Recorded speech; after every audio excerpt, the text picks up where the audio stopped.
अस्सलाम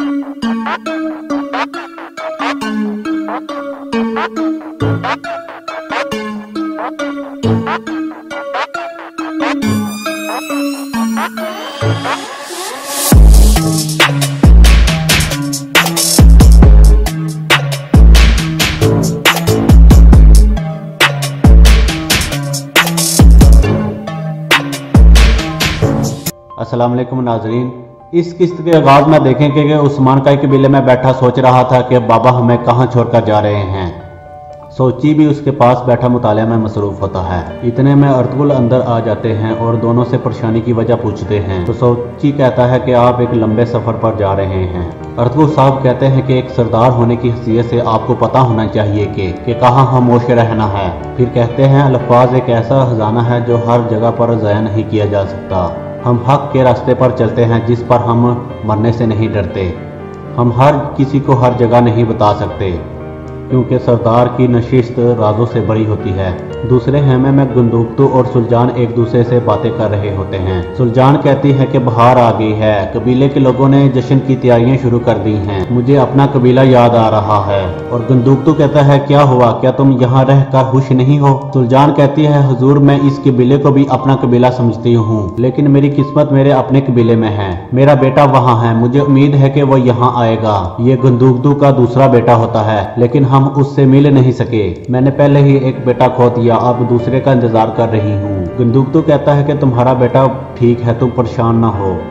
जैसे ये मसाइल खत्म होंगे हम अपने बेटे से मिलने कबीले जाएंगे। इधर उमरुल कबीले में सिनमा अलबिलगे खतून से मिलने के लिए आ जाती है और कहती है अर्तुगरुल साहब ने आपको क्या कहा है। और अलबिलगे खतून कहती है कि वो अपना वादा पूरा करेंगे। और सिनमा कहती है कि अभी हमें शादी की तैयारियां शुरू कर देनी चाहिए। अलबिलगे खतून कहती है कि अर्तुगरुल साहब अभी कहीं अहम काम पर जा रहे हैं, हम उनकी वापसी का इंतजार करेंगे। इस दौरान हम कबीले में नए सरदार का इंतखाब करेंगे। इधर काई कबीले में अर्तुगरुल साहब सुबह नमाज पढ़ने के बाद दुआ करते हैं, ऐ अल्लाह मुझे इस रास्ते पर कामयाबी अता फरमा।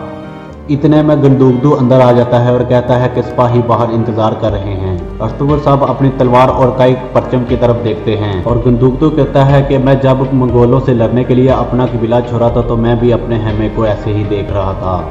हम जा रहे हैं, शायद वापस ना आए, अगर आ गए तो हम सारे दुश्मनों को सजा देंगे। फिर अर्तुगरुल साहब और गुंदुकतू एक दूसरे के गले लगते हैं। इतने में तुर्गत अपना कुल्हाड़ा लेकर अंदर आ जाता है।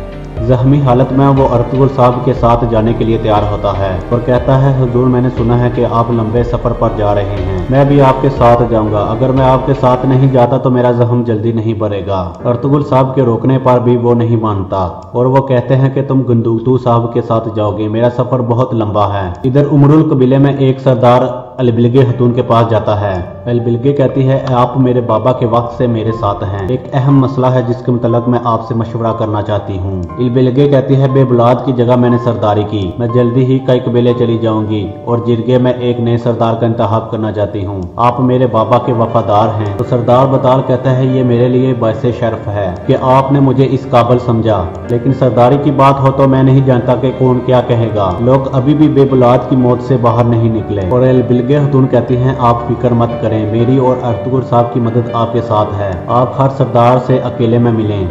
इधर जंगल में आरिफ बुका और उसके सिपाही शिकार की तलाश में होते हैं। उसी दौरान एक जासूस आकर कहता है आरिफ बुका अर्तुगरुल और गुंदुकतू कबीले से निकल गए हैं, दोनों अलग अलग रास्ते पे गए हैं। अर्तुगरुल मशरक की तरफ और गुंदुकतू शुमाल की तरफ गया है। ये सुनकर आरिफ बुका कहता है कि अगर अर्तुगरुल मशरक की तरफ गया है तो वो जरूर बरकी खान से मिलेगा।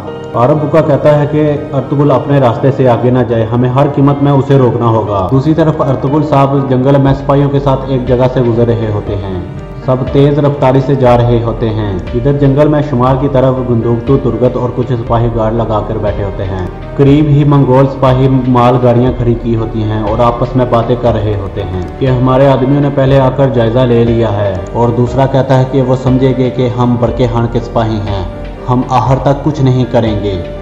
और दूसरी तरफ गुंदुकतू और उसके सिपाही आस्ता आस्ता जायजा लेकर इनकी तरफ बढ़ना शुरू कर देते हैं। इधर जंगल में अर्तुगरुल साहब मशरक की तरफ जा रहे होते हैं तो आरिफ बुका अपने सिपाहियों को कहता है कि चलो इस बार मैं खुद अर्तुगरुल साहब का शिकार करूंगा। इधर गुंदुकतू साहब अपने सिपाहियों के साथ मंगोल जासूसों के पास आ जाता है, उनसे हाल अहवाल पूछता है फिर उन्हें वही मोहर दिखाता है और अपने सिपाहियों को कहता है कि संदूक ले लो। फिर जैसे ही कपड़ा हटाया जाता है तो नीचे से मंगोल सिपाही निकलते हैं। वो इन पर जड़ से हमला कर देते हैं। फिर जारियों से और मंगोल सिपाही आ जाते हैं और इनको घेरे में ले लेते हैं। फिर देखते ही देखते इनके दरमियान मुकाबला शुरू हो जाता है।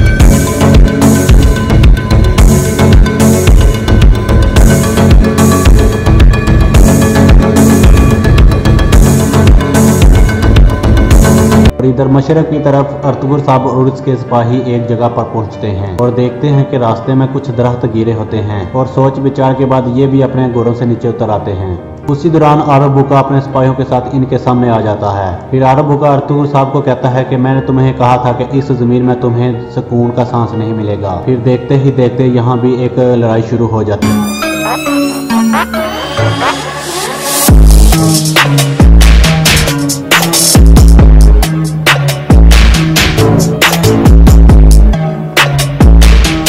दूसरी तरफ गंदुकदू और तुर्गत मंगोलों का काम तमाम कर रहे होते हैं। जो सामने आता है उन्हें मौत के घाट उतार देते हैं। आखिरकार वो सबको मारकर मालगाड़ियों के पास खड़े हो जाते हैं। फिर आपस में बातचीत करते हैं।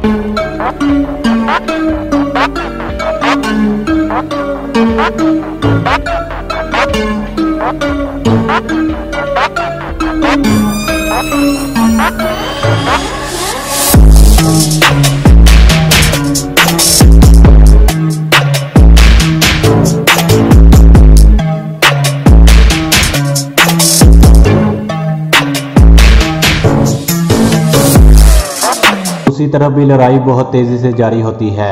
फिर ऐसे अर्तुगरुल साहब अरब बुका के काफी सिपाहियों को मार देते हैं। अरब बुका ये देखकर एक तरफ भाग जाता है। फिर अर्तुगरुल साहब भी उसके पीछे भागते हैं और इधर उमरुल कबीले में एलबिलगे हतून ने सब सरदारों को जिरगे में बुलाया होता है। आज हम किसी में से एक सरदार को मुंतखब करेंगे। फिर दो आदमी सरदार के लिए हाथ खड़े करते हैं जो बताल और ताशकुन होता है। दोनों ही अपने दावे और मकासद सामने रखते हैं। फिर एलबिलगे हतून कहते हैं कि सरदारी हमेशा मुफाद के लिए नहीं होती, बल्कि उसका असल मकसद लोगों को इंसाफ दिलाना होता है। मैं बताल साहब से मुत्तफिक हूँ, बाकी फैसला आपने करना है। इधर जंगल में जैसे ही गंदुकदू के सिपाही संदूक खोलते हैं तो अंदर से सब संदूक खाली होते हैं। ये देखते ही सब दंग रह जाते हैं। फिर गंदुकदू कहता है अगर हम सोना हासिल ना कर सके तो बरकी खान हम पर एतमाद नहीं करेगा। जो भी हो जाए हमें सोना तलाश करना होगा। जमीन में पड़ा मंगोल सिपाही इनकी बातें सुन रहा होता है। गंदुकदू की नजर इस पर पड़ जाती है लेकिन वो इसको कुछ नहीं कहता। दूसरी तरफ अर्तुगरुल साहब अरब बुका के ताक़ुब में होते हैं। काफी देर तक उसका पीछा करते हैं। दूसरी तरफ मंगोल सिपाही हिम्मत करके एक तरफ जाने लगता है। गंदुकदू और उसके सिपाही जारियों से देख रहे होते हैं। आखिरकार वो हिम्मत करके अपने घोड़े पर बैठकर निकल जाता है। ये भी उसके पीछे निकल जाते हैं। इधर उमरुल कबीले में सिर्फ दो सरदार बताल साहब की हिमायत करते हैं और ताशकुन की हिमायत पर काफी सारे सरदार होते हैं। ये सब ताशकुन की मुलाकात का नतीजा होती है जो सिनेमा हतून के कहने पर करता है। फिर इनको सोना देता है और कहता है कि मुझे जिरगे में आपकी मदद की जरूरत है। फिर ताशकुन कहता है कि उमरुल कबीले के सरदारों ने फैसला कर दिया है, बाकी अब आप पर है। एलबिलगे कहती है कि जिरगे के मुताबिक उमरुल कबीले के नए सरदार ताशकुन साहब हैं और वो कहती हैं कि ये फैसला हमारे लिए बहुत अच्छा होगा। इधर जंगल में अरब बुका काफी भागने के बाद अर्तुगरुल साहब को कहता है कि अब बहुत हो गया, अब हिसाब झुकाने का वक्त आ चुका है। अर्तुगरुल साहब कहते हैं कि तुम मुझसे एक लफ्ज भी नहीं सुन सकते, लेकिन मैं तुमसे सब कुछ सुनूंगा। मैं पता लगाऊंगा कि तुम्हें बरके खान की मालूमात कौन भेजता है। फिर अरब बुका कहता है कि तुम कुछ नहीं कर सकते, लाकू खान जल्द अपनी फौज भेजेगा। मुझे पता है कि तुम बरकी खान की तरफ जा रहे हो, लेकिन तुम वहां नहीं पहुंच पाओगे। फिर अर्तुगरुल साहब कहते हैं तुमने जो मालूमात हलाकू खान की तरफ भेजी है वो वहां तक नहीं पहुंच पाएगी। मेरे सिपाही वो हाथ ले लेंगे और यहाँ इस किस्त का अख्ताम हो जाता है।